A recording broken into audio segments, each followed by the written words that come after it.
Good morning students. हम fundamental rights पढ़ रहे थे और आज का हमारा टॉपिक है कल्चरल एंड एजुकेशनल राइट्स, यानी कि शिक्षा तथा संस्कृति का अधिकार। आप जानते हैं कि इंडिया एक डाइवर्स सोसाइटी है। यहाँ पर मेजॉरिटी भी है और माइनॉरिटीज भी हैं। अगर हम रिलीजन की बात करें तो हिंदू मेजॉरिटी के अंदर है और हिंदुज़म को छोड़ के Muslim, Christian, Jews, Parsis, Buddhist, Jain सब रिलीजियस माइनॉरिटी के अंदर आते हैं। इसी तरह से लिंग्विस्टिक माइनॉरिटी भी है।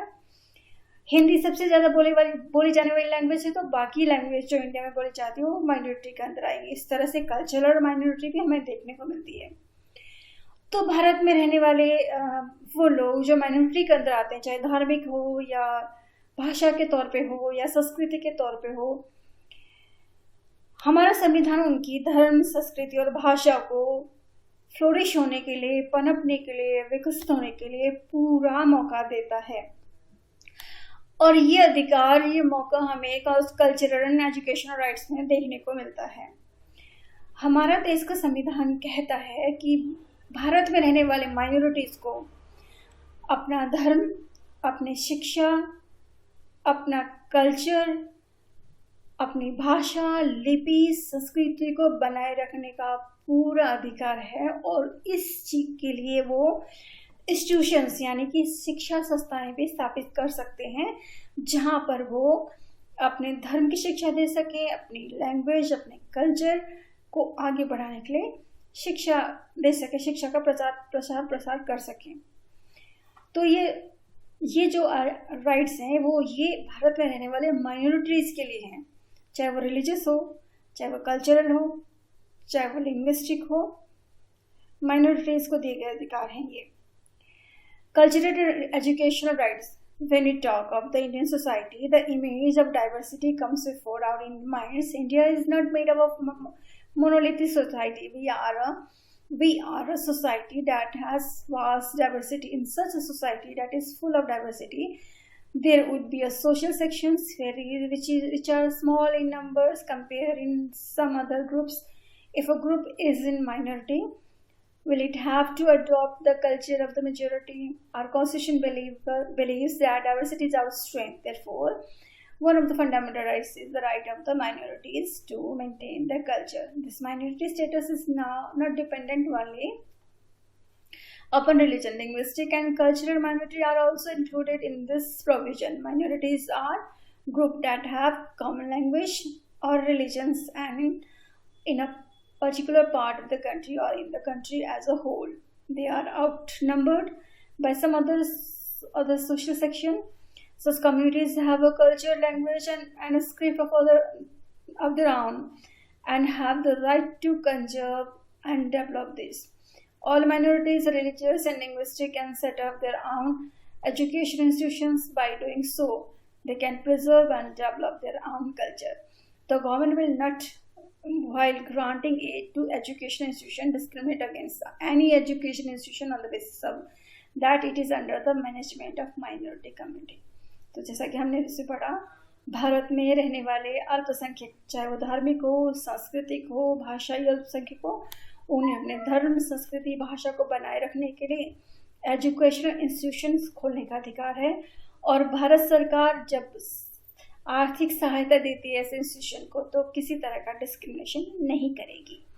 Next, right to constitutional remedy. तो कॉन्स्टिट्यूशनल रेमेडी हमने पढ़ा था, संविधान की आत्मा है। डॉक्टर अम्बेडकर जी ने कहा था कि अगर संविधान की आत्मा और हृदय है तो यही अधिकार है। ये हमारे मौलिक अधिकारों की सुरक्षा कर देता है। ये राइट जो है मौलिक अधिकारों की उसको सुरक्षा देने के लिए बनाया गया है। अगर हमारे मौलिक अधिकार का हनन कोई व्यक्ति, संस्था या सरकार करती है तो हमारी रक्षा स्वयं संविधान करेगा। संविधान किसके थ्रू करेगा? जुडिशरी के थ्रू करेगा। One would agree that our constitution contains a very impressive list of fundamental rights, but merely writing does a list of rights is not enough. There has to be a way through which they could be realized in practice and defend against any attack on these rights.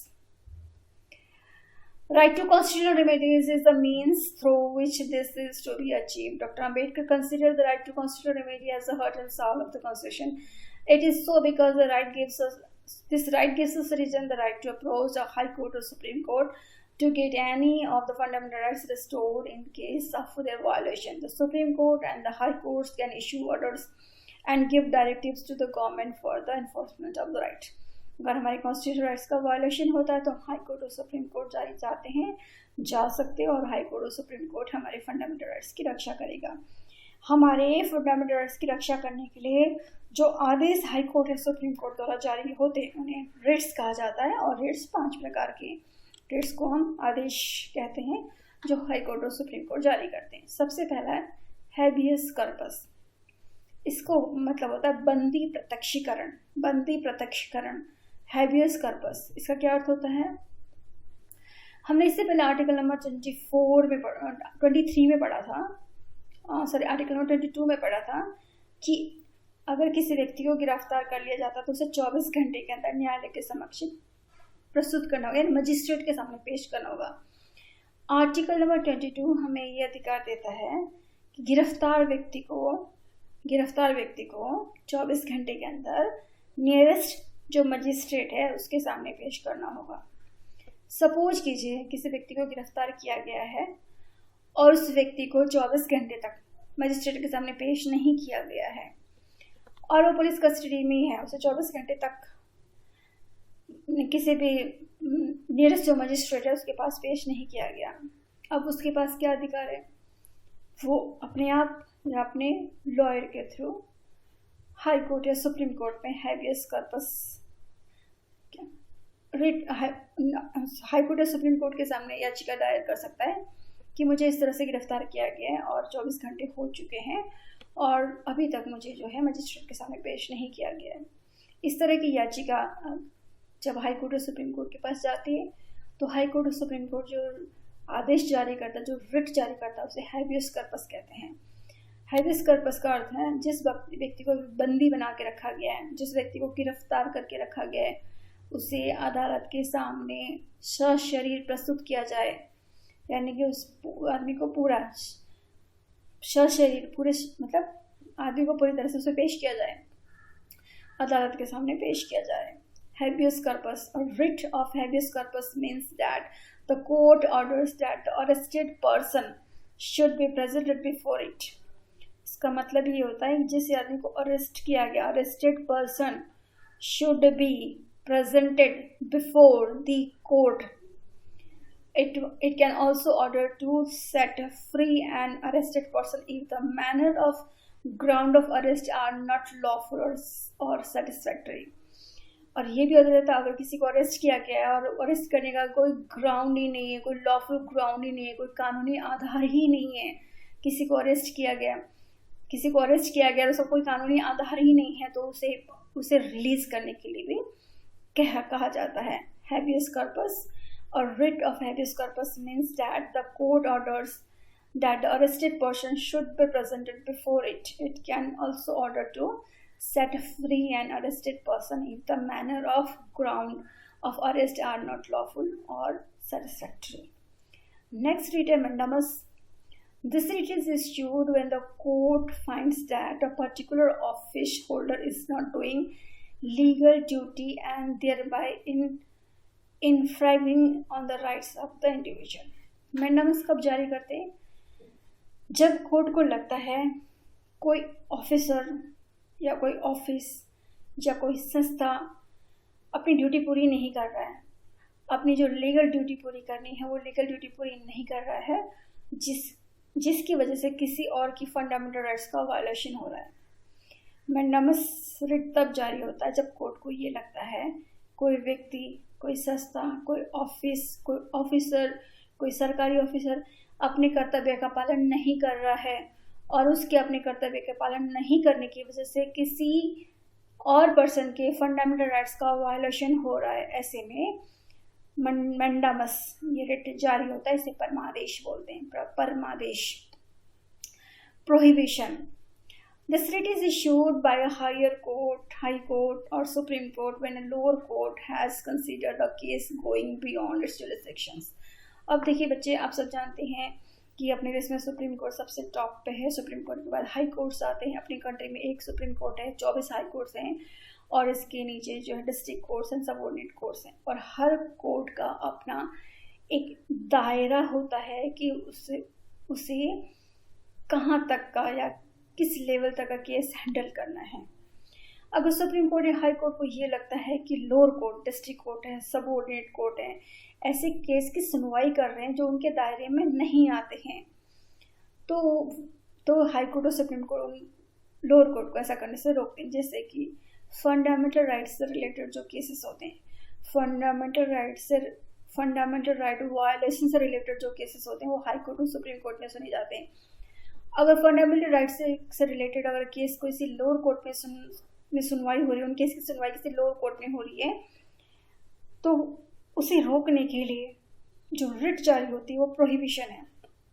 Prohibition मतलब रोकना, निषेध करना, निषेध आदेश है। ये कब जारी होते हैं? जब हाई कोर्ट और सुप्रीम कोर्ट को ये लगता है कि लोअर कोर्ट अपने अधिकार क्षेत्र से बाहर का जुरिडिक्शन का काम कर रहा है। Quo warranto.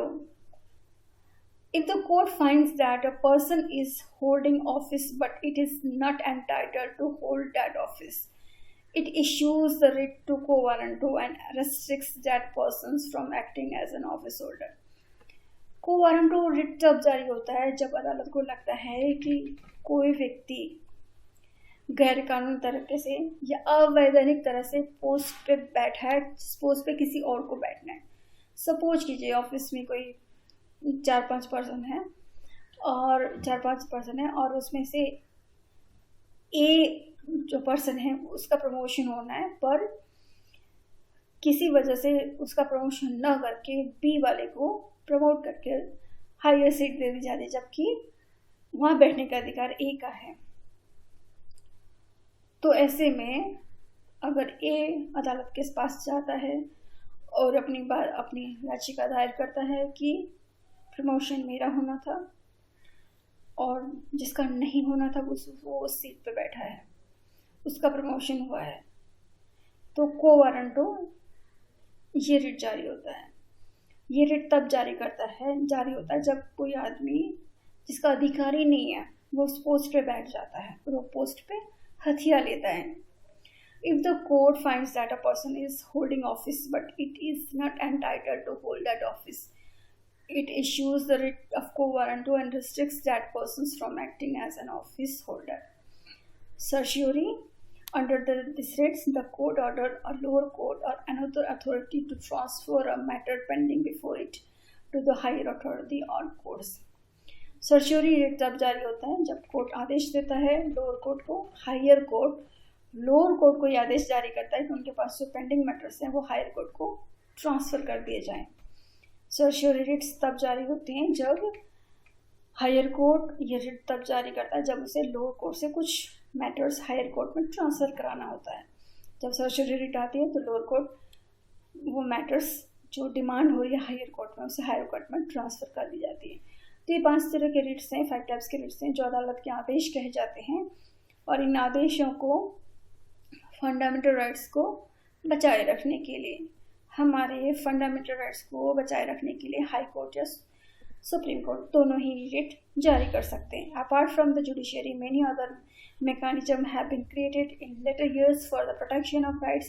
You may have heard about the National Commission on Minorities, National Commission on Minorities, and National Commission on Women and National Commission on Scheduled Caste. हमारे कोर्ट जो है, हमारे जुडिशरी सिस्टम के अलावा हमारे देश में और भी ऐसी संस्थाएं हैं जो हमारे ह्यूमन राइट्स को प्रोटेक्शन के लिए बनाई गई हैं, जैसे कि नेशनल कमीशन ऑफ माइनॉरिटीज़। ये कमीशन माइनॉरिटीज़ के अधिकारों की देखभाल करता, रक्षा करता है, उन पर नज़र रखता है। The national commission of womens, ये फीमेल्स के अधिकारों की रक्षा करता है, उन पर ध्यान देता है, उनसे कंसर्न रखता है। National commission of schedule caste, ये जो संस्था है शेड्यूल कास्ट के अधिकारों की प्रोटेक्शन करता है। This decision protects the rights of womens, minorities and Dalits. Besides the national human rights commission has also been established by law to protect the fundamentals and other kinds of rights. और अगला है आपका human rights commission. ये human rights commission देश में रहने वाले सभी नागरिकों की ह्यूमन राइट्स के प्रोटेक्शन के लिए बनाया गया है। तो बच्चों, कल हम ह्यूमन राइट्स कमीशन के बारे में पढ़ेंगे। आज के लिए इतना ही।